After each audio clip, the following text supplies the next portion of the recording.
Hello పిల్లలు, welcome back to my channel. ఈరోజు స్టోరీలోకి వెళితే చిలుక మరియు ఏనుగు. ఒక పెద్ద అడవిలో ఒక పెద్ద చెట్టు కింద కాళ్ళు బోర్లా చాప పడుకున్న ఏనుగు ఒకటి ఆ చిలుకను కనిపించింది. వెంటనే చిలుకకు చిలుపు కోరు పుట్టింది. ఎలాగైనా ఆ ఏనుగు నిద్ర చెడగొట్టాలనుకుంది. వెంటనే చెట్టు మీద నుండి రిగ్గున కిందకి ఎగిరి తన ముక్కుతో ఏనుగు తొండాన్ని మీద పొడిచింది. చిలుక వాడిపోయిన ముక్కు మూపురం మీద తురుక్కుమంటూ గుచ్చుకోవడంతో ఏనుగు ఒళ్ళు విదిలించుకుంటూ కళ్ళు తెరిచింది. చిలుక చెట్టు మీదకి చేరి కిలకిలా నవ్వింది. ఏ చిలుక, నా నిద్ర ఎందుకు పాడు చేశావు అంది ఏనుగు కోపంగా. ఊరికే అంటూ చిలుక మళ్ళీ నవ్వింది. చేసేదేమీ లేక మళ్ళీ ఏనుగు కళ్ళు మూసుకొని పడుకుంది. కొంచెం సేపటి తర్వాత చిలుక మళ్ళీ రివ్వుమని కిందకొచ్చి ఏనుగు మూపురం మీద మరోసారి పొడిచి మళ్ళీ చెట్టు ఎక్కి కూర్చుంది. ఏనుగు నిద్ర మరోసారి చెడింది.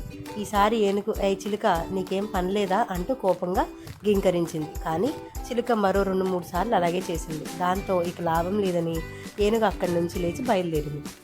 చిలుకకు అది ఇంకా సరదా అనిపించింది.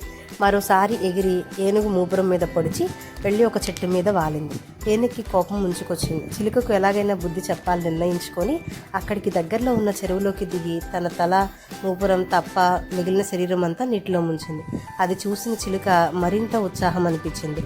అది అనుకుంది. ఆహా, నాకన్నా 1000 రెట్లు బలమైన ఏనుగువాడా, నా దెబ్బకు భయపడిపోయి వెళ్ళి నీళ్ళలో దాక్కున్న చూడు అని అనుకుంది చిలక. ఈ పిరికి ఏనుగుకి మరోసారి నా దెబ్బ చూపిస్తా అనుకున్నది రివ్వును ఎగిరి ఏనుగు తొండం మీద వాలి దాన్ని పొడవబోయింది. కానీ చిలుక అలాగే చేస్తుందని ముందుగా ఊహించిన ఏనుగు అప్పటికే తన తొండంతో నింపుకున్న నీటిని ఉఫ్మంటూ చిలుక మీదకి దిమ్మింది. ఆ నీటి తాకిడికి ఉక్కిరి బిక్కిరైన చిలుక ఇక ఎగరలేక చెరువులో పడి గిలగిలా కొట్టుకున్నది.